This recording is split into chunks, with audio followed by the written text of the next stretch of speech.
we went into this room with our chests puffed up, high fives. I think we are going to get a good bonus. I know you think I'm only 25, but I'm actually older than that. Future does not belong to those who wait for change. The future belongs to those who have the courage to lead it. Professor Lakshman, thank you very much for your invitation.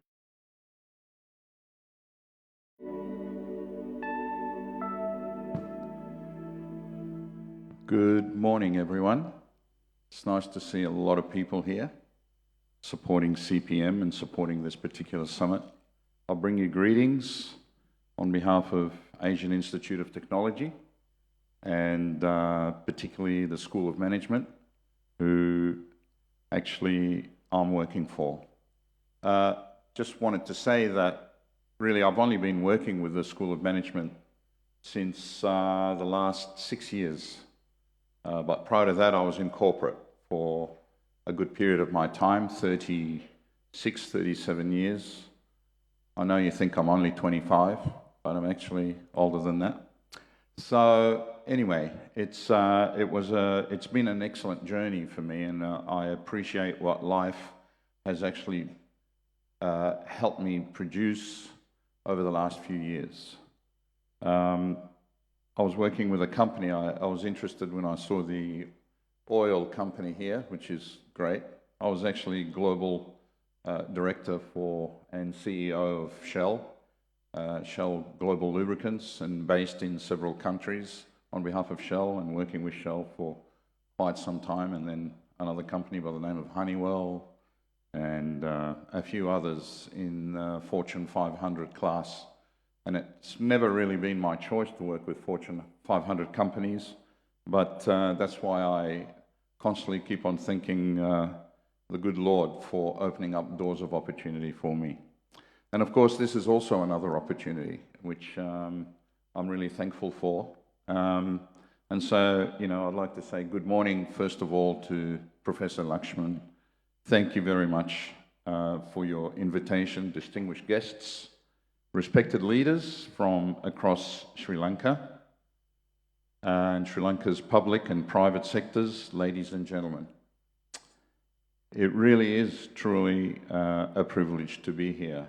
Sri Lanka, this is not my first time to Sri Lanka, so I have visited here, and I was actually part of the NGO program and worked here for about a month and a half during the unfortunate tsunami that took place quite a long time ago. I was actually based in Batakalau.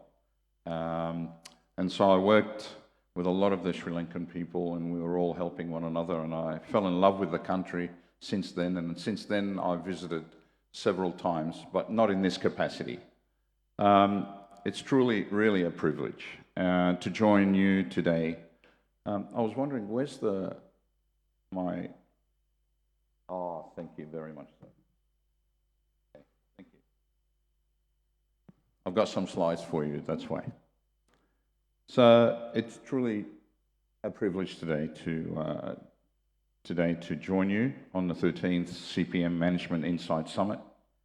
And I would like to extend my sincere appreciation to the Institute of Chartered Professional Managers of Sri Lanka for inviting me to speak on such an important theme of leadership today. In fact, we were in the car and talking about leadership today and how it's changed. The theme of today's summit, Reset, Reform and Realign, captures something profound about the moment we are actually living in right now. I never thought I would actually talk about this. One day, as I got older, I thought there was just going to be constant improvement, constant growth, and of course we will see a better world. But now we're living truly in challenging times. The theme really does capture a lot of my passion, and I do get passionate about leadership when I'm talking or I'm lecturing in the university as well. Across the world, we're actually witnessing a period of significant transformation. Economies are evolving. Technology is redefining industries. Expectations of leadership are actually changing. And institutions everywhere are being asked to adapt. Now, I'm going to be talking about adapting several times during my speech. So adapting faster than ever before. In such moments, incremental change is often not enough. Sometimes the situation demands something more fundamental. It actually demands a reset. Allow me to begin with a simple observation. Throughout history, the most significant transformations actually rarely occur during times of comfort. Actually, transformation takes place when we're actually experiencing a completely different and disruptive world that we're living in today. Moments when leaders realize that systems which created yesterday's success may no longer be capable of delivering tomorrow's success. In business history, we see that repeatedly. Companies that once dominated industries suddenly find themselves struggling to adapt to technological change. Governments discover that policies designed for a previous era cannot address modern economic realities. Institutions built for stabilities must suddenly learn how to operate in uncertainty. So they can defend the status quo or they can embrace transformation. Leadership thinker Peter Drucker, you may have heard of him, once said, "The greatest danger in times of turbulence is not the turbulence itself. It's actually acting with yesterday's logic." That insight captures the essence of the leadership challenge today. The danger is not change. The danger is failing to adapt to change. When we speak about reset, we're not speaking about abandoning everything that came before. Reset does not mean starting from zero. Reset means stepping back, reassessing our assumptions, and redesigning systems so they are fit for the future. In other words, reset is about renewal. And renewal has always been a central theme of leadership. Great leaders recognize that when it's time to move from maintenance to transformation, and today many organizations and indeed many nations are facing exactly that moment. It's this transformational, it's this shift that's actually taking place. And no doubt, it's happening in every country, including Sri Lanka.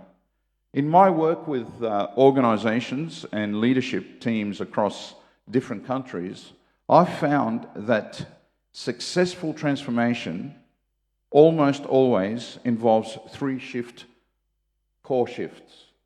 One is reforming systems. Two is realigning strategy. And three is rebuilding resilience.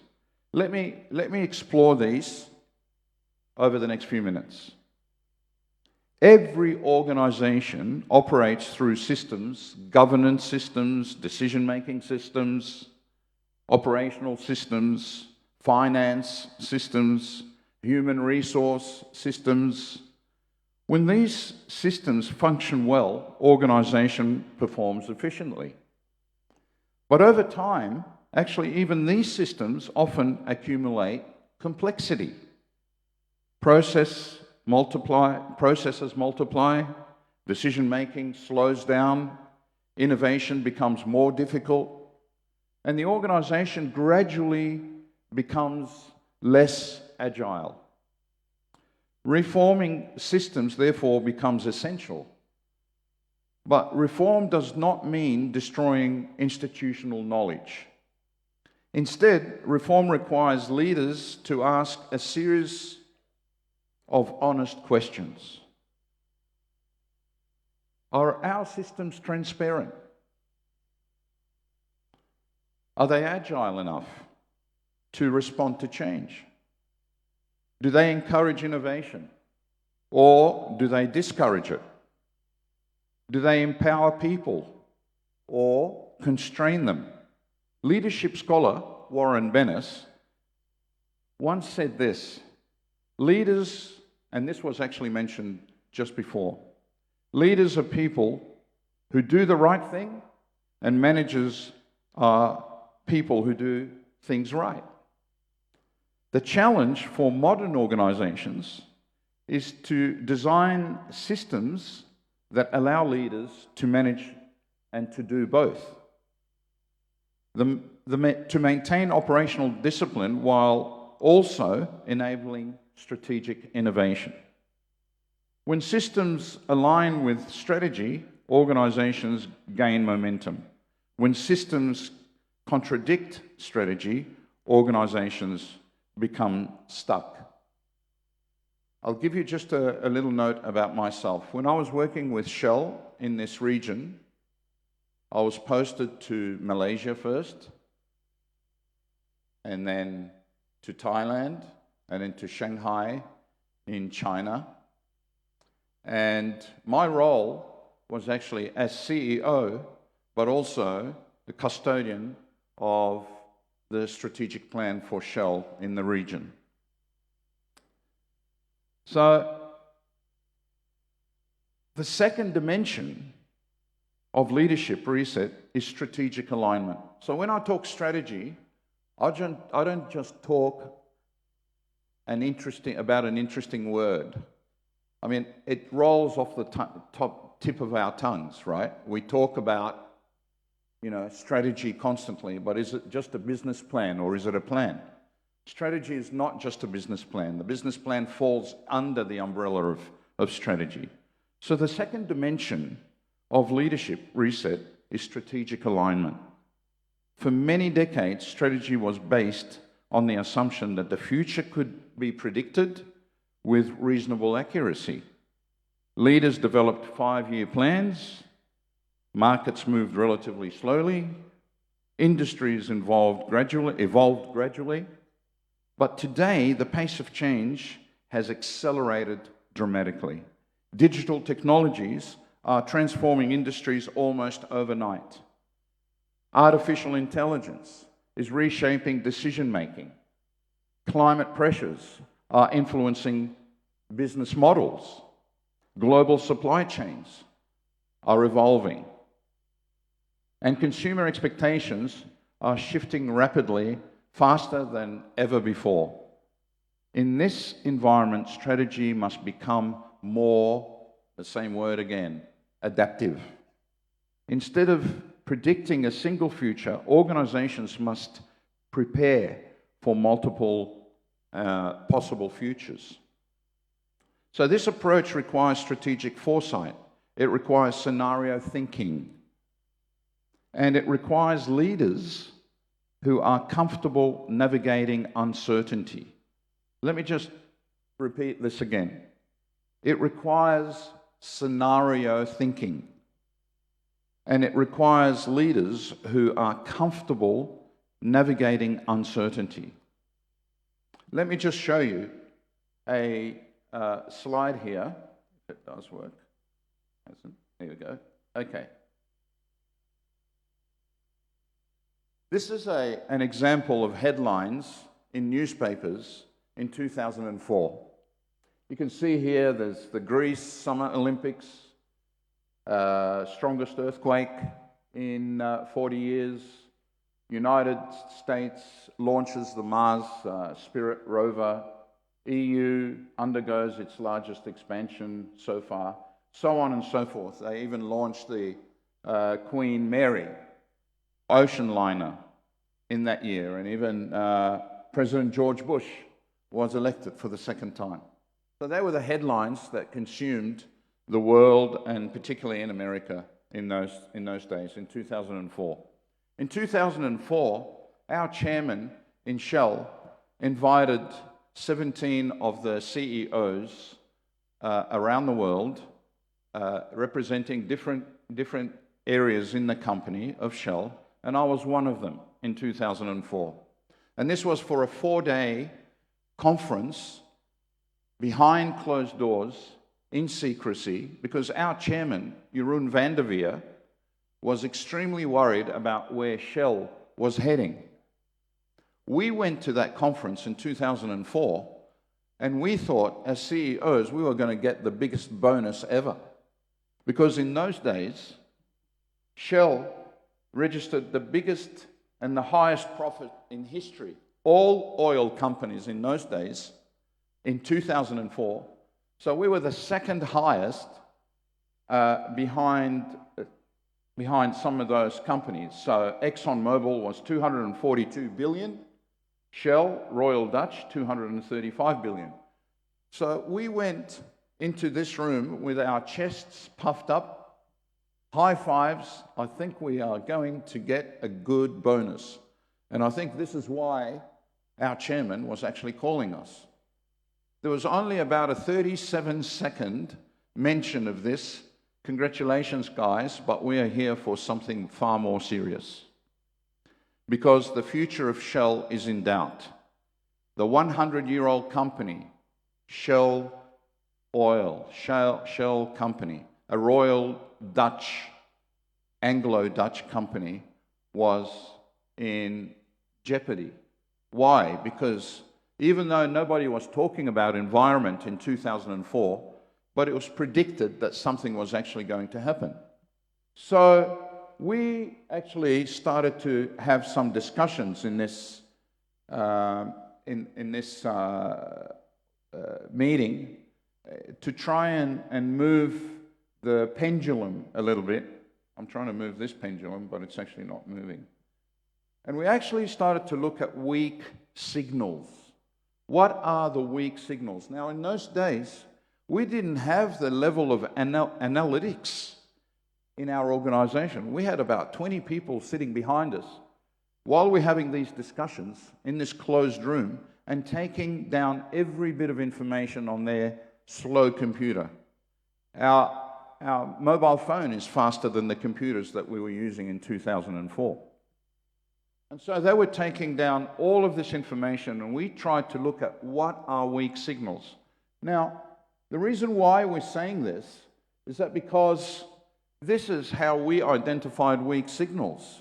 Now, I know this is a technical table, but I just want to show you that red area is the zone, that purple area, which is under the dotted line, is actually the zone of highest opportunity and greatest risk.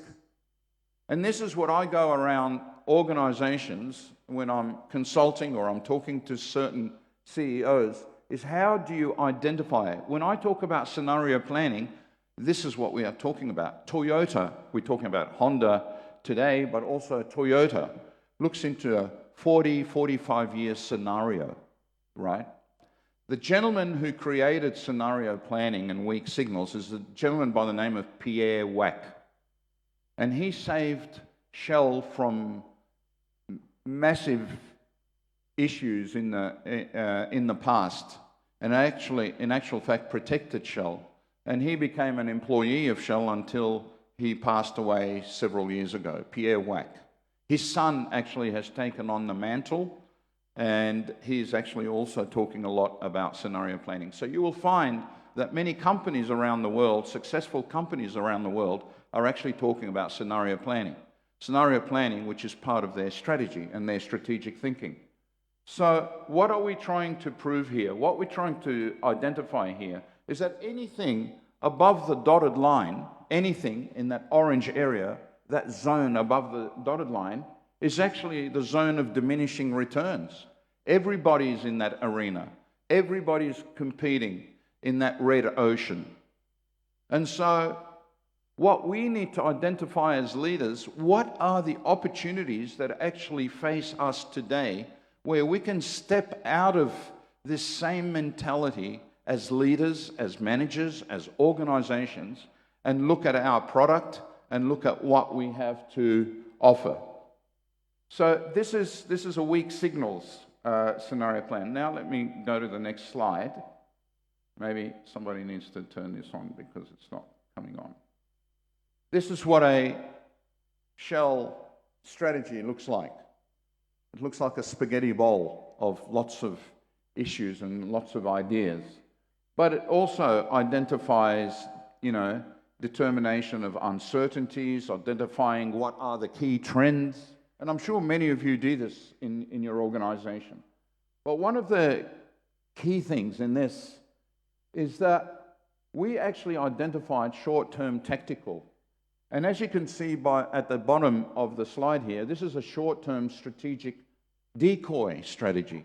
In other words, making our competitors think that this is the way that we're going, but we're actually working on something completely different. And so you'll see here that what we're talking about is not just short-term tactical, but we're actually also looking at long-term strategic. And the long-term strategic plan is, as a result, came out in 2020. Jeroen van der Veer, out of the 2004 meeting that we had, that strategic, very important strategic meeting, made a very clear statement. Now, when a company like Shell makes an announcement like that, while it's been in oil exploration for the last 100 years, it has to be serious. They want to become the largest electricity supplier in the world by the 2030s. And so we started to divest of some of our assets over the years in order to try and fund this particular strategy. So when I talk about strategy, when I talk about long-term, when we talk about scenario planning, that takes time. But it's building the foundation for organizations like Shell, for instance, and other organizations to ensure that success is almost guaranteed and takes into consideration some things that we don't even think about, like COVID, like wars, like conflict, regional conflict. So that's it. So former Intel Andy Grove, which I wanted to just mention something about him, captured this mindset perfectly when he said, "Only the paranoid survive. Only the paranoid survive." What he meant was not fear. What he meant was constant awareness of change. Leaders must continuously scan the horizon.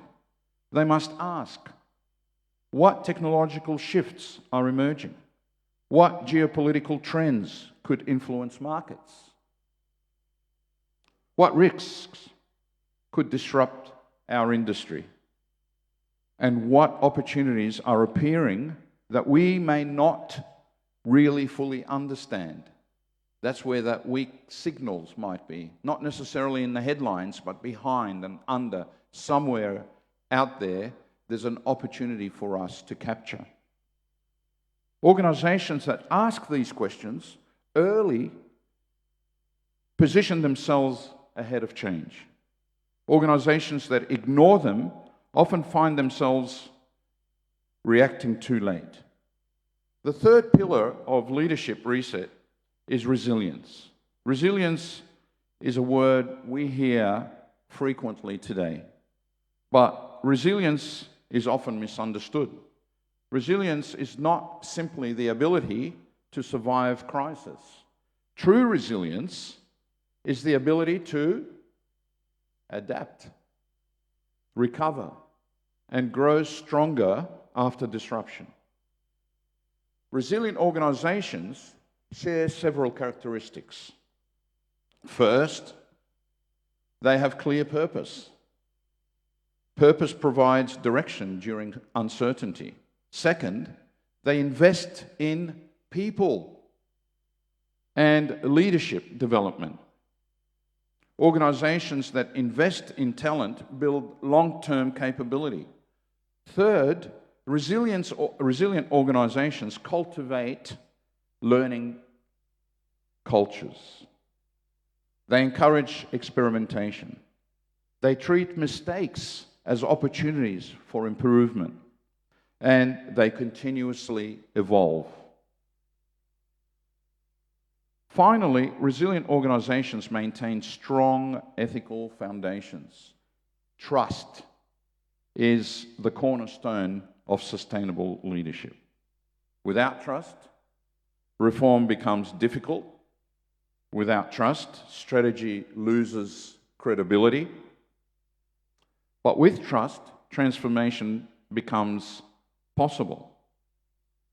Allow me to just share a simple framework that helps illustrate how these elements actually do connect. I'll call this the reset pyramid. At the foundation of the pyramid is purpose.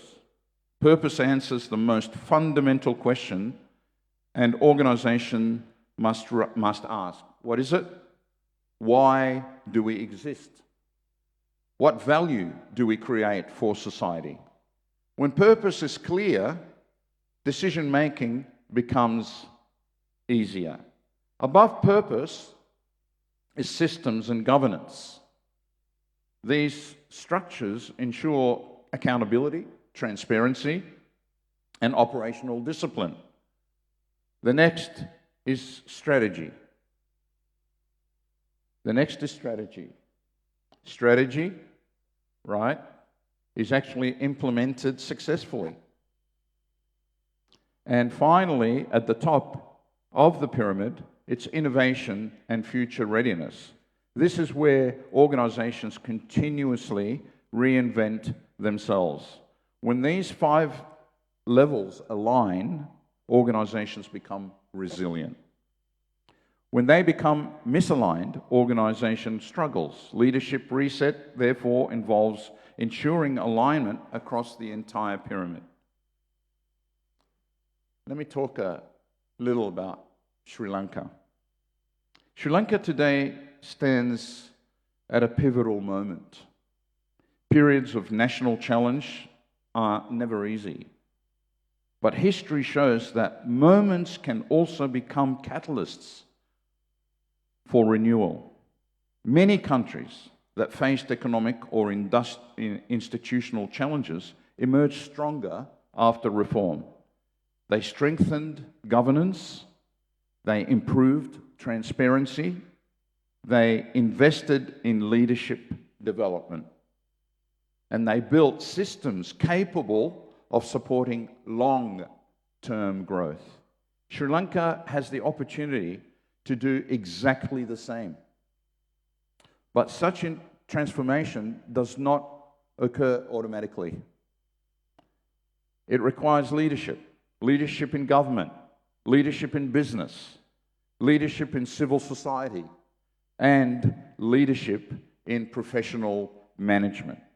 This is why organizations like CPM Sri Lanka play such an important role. Professional managers translate strategy into execution. They build the systems that allow organizations to perform effectively. They ensure accountability, and they develop the next generation of leaders. Ultimately, the most difficult part of transformation is not systems, it's mindset.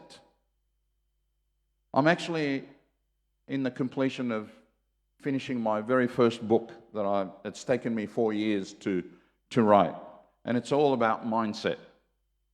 It's mindset. Organizations can change structure relatively quickly, but change thinking often takes longer.